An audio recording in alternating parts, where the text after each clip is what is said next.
Shalom. All praises to Yahweh, Bahashem, Yahweh Shai, Bahashem Rakakwadash. Double honors to the apostles and elders of Great Millstone. Peace and blessings to all the Akim doing this work in sincerity and in truth. This is the brother Yakanan from the GMS Houston camp. And this lesson will be entitled of all clean birds. And in parentheses, I'm talking about quail. This is just a quick lesson, just going to be going into quail. I have a family member that I overheard or have to hear that believes that there are no clean birds and that quail is a fish. And really, when you hear stuff like this, like it should irritate you. I mean, because it's nonsense, and it's just like, man, come on, man, like, come on. Quail is not a fish. But anyway, let me just start off with this Deuteronomy chapter 14 and verse 11, because this is part of why they believe there are no clean birds. So this is Deuteronomy chapter 14 verse 11. Of all clean birds ye shall eat, but these are they of which ye shall not eat: the eagle, and the ossifrage, and the osprey, and the gled, and the kite, and the vulture after his kind, and every raven after his kind, and the owl, and the nighthawk, and the cuckow, and the hawk after his kind, the little owl, and the great owl, and the swan, and the pelican, and the gyre eagle, and the cormorant, and the stork, and the heron after her kind, and the lapwing, and the bat. So basically where he gets this from is that in Deuteronomy 14, right here, it says you can eat all the clean birds, but then it goes to list the unclean ones. But it's just giving you the criteria, like, here, let me just make it easy for you. These are all the unclean birds. The rest, you good. And it's not that hard, it's not that complicated. But anyway, this stuff happens. And until we get new bodies, or the Lord opens up your mind or whatever, like you just gonna be there like this. You can't eat nothing. But also, these birds from 12 on to 18, these are predatory birds. They're scavengers. So I mean, it kind of makes sense. But also, be mindful, like, if there are no clean birds, then why would the Lord require sacrifice, for instance, of the turtle doves, the pigeons? You can read that in Leviticus, the 1st chapter. Why would he require those for a sacrifice when you can only sacrifice clean things to the Lord? But then he'll require you to sacrifice something unclean. So some of these things just don't make sense. But anyway, continuing on. The second portion is that the Lord brought quails from the sea. And so because the Lord brought them up with the wind from the sea, they got to be birds. The Lord, anyway, let's just continue. This is Numbers 11 and 31. And there went forth a wind from Yahweh, and brought quails from the sea, and let them fall by the camp, as it were a day's journey on this side, and as it were a day's journey on the other side, round about the camp, and as it were 2 cubits high on the face of the earth. So this is when the Lord, the Israelites were complaining about how good they had it in Egypt, how they had the leeks and the fish and this and that, and they pretty much wanted to go back. They just complaining. So Yahweh, by Hashem Yahushai, pretty much made it,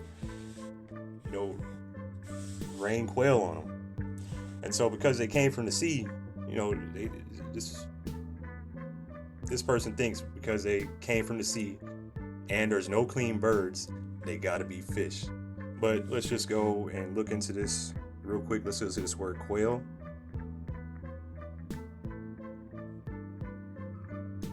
This is Strong's H7958 Shalah. And we'll just go right here. Through the idea of sluggishness, the quail collectively as slow in flight from its weight.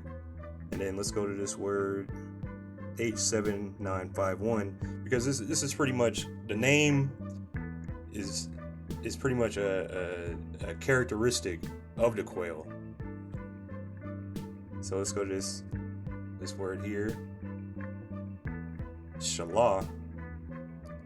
To be tranquil, i.e. secure, be happy, be in safety, to be at rest, be quiet or at ease. So let's go back to this previous one, because it's pretty much like, as I continue on, it's gonna kind of explain itself. So we're gonna search that word Shalah right there. Yeah, that's fine. I just want to scroll up. I'm gonna go to the Wikipedia here in the Hebrew or the Assyrian. And what's real nice about Google is they have this thing where it translates everything for you. And so now so we're gonna go right here under other, quail, a kind of chicken. Oh, what? Quail is related to chicken? Oh, who knew that? Oh. So this is gonna be automatically translated.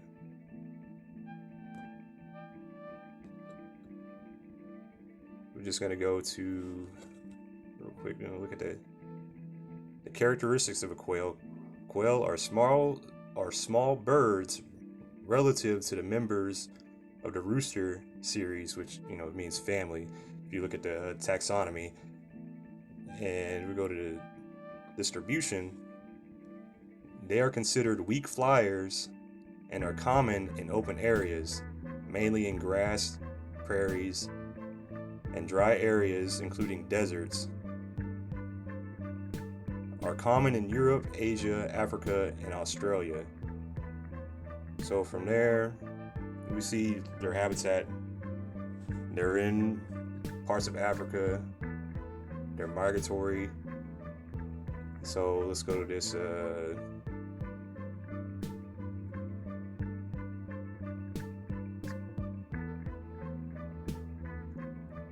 They migrate.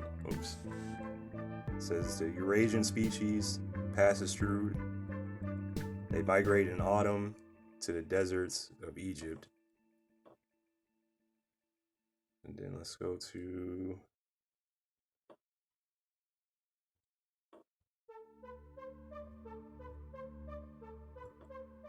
sorry. Let's go to this one here, this migratory quail.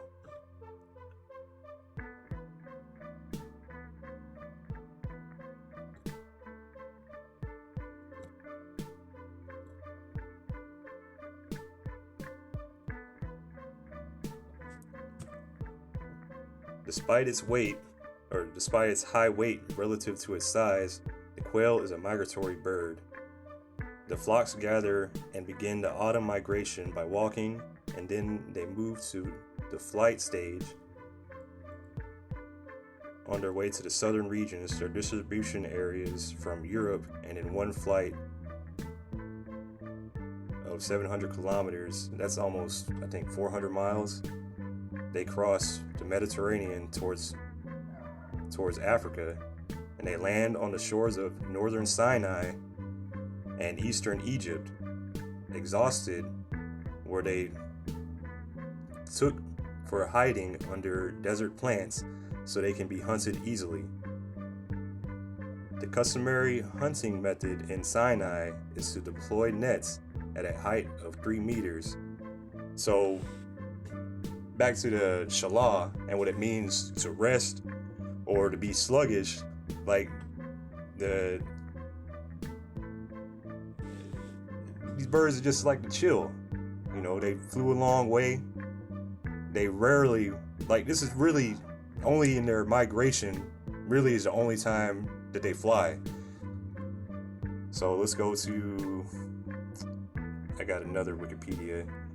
This is the same page, but it's just in English, and it just has some different kind of information. So I'm going to go to the same thing, the distribution and habitat.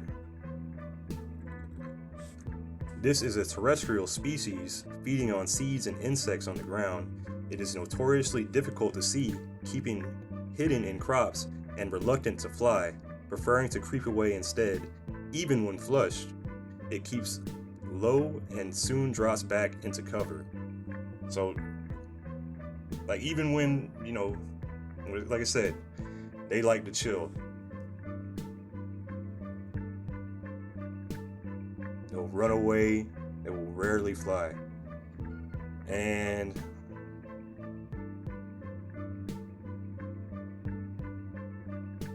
let's see here. What else did I have? So back into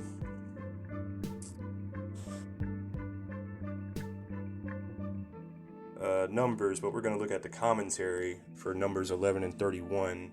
And we're going to go to the Cambridge. And Slaki, this is going a little long, and I'm, just kind of rambling. Was Slaki. The Lord willing, this is edifying. So we're going to go to the Cambridge commentary for this verse. I probably could have just done a word search. Oh, here we go. The Cambridge Bible for Schools and Colleges. So we're just going to go down to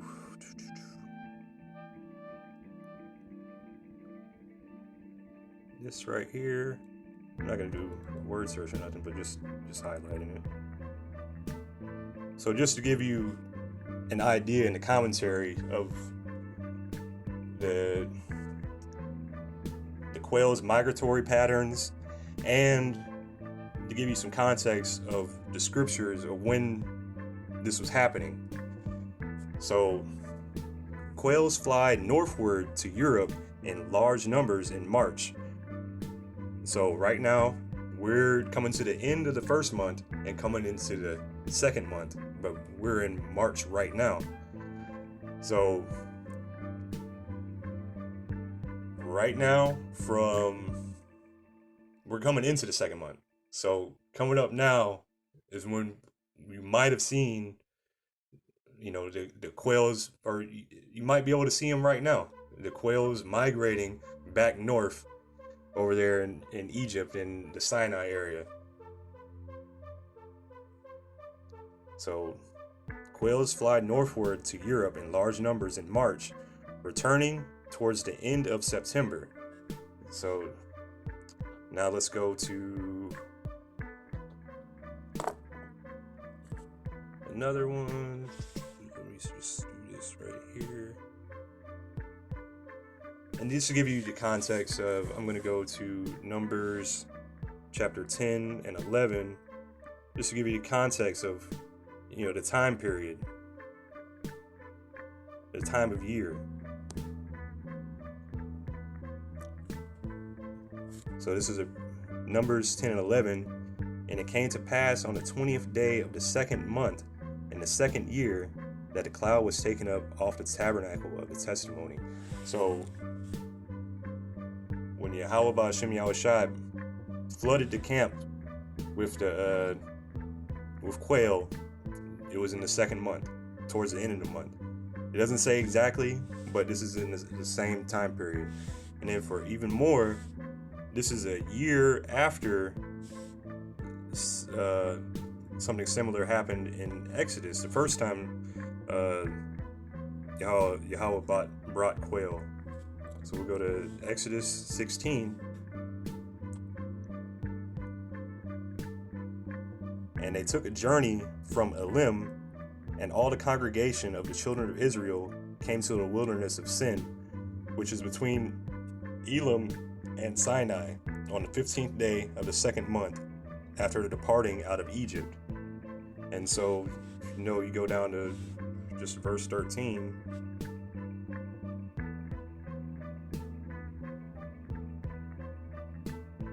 This is in the same time period. So Exodus 16 and 13, and it came to pass that even and it came to pass that at even the quails came up and covered the camp, and in the morning the dew lay around the host. So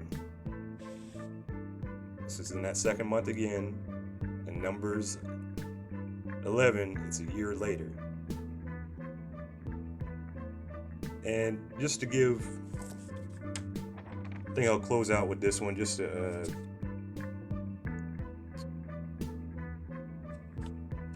finish that it wasn't a fish. Let's see, slacky.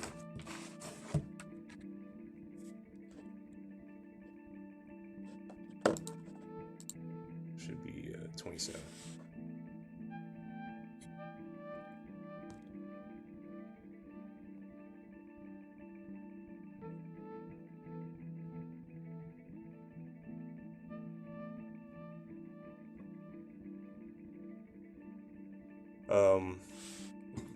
I'll start at 26. This is Psalm 78 and 26. He caused an east wind to blow in the heaven, and by his power he brought in the south wind. He rained flesh also upon them as dust, and feathered fowls like as the sand of the sea. And he let it fall in the midst of their camp round about their habitations. So this is speaking plain, like ain't no feathered fish, it's feathered fowls, and that word there is iwap, a bird.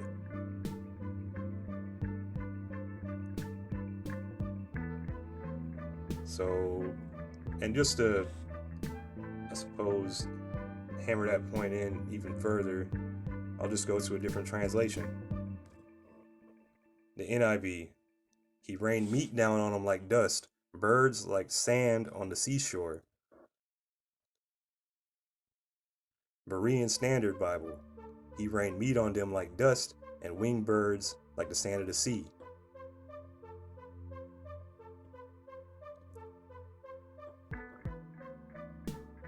Oh, right here. Amplified Bible, he rained meat upon them like the dust, and winged birds, in parentheses, quail, like the sand of the sea. The Brenton Septuagint, he rained upon them flesh like dust, and feathered birds like the sand of the seas. So, I mean, this shouldn't be, I don't know, this shouldn't be like too complicated or anything like that. It's simple. There's clean birds. Just because they're not listed doesn't mean there aren't any. And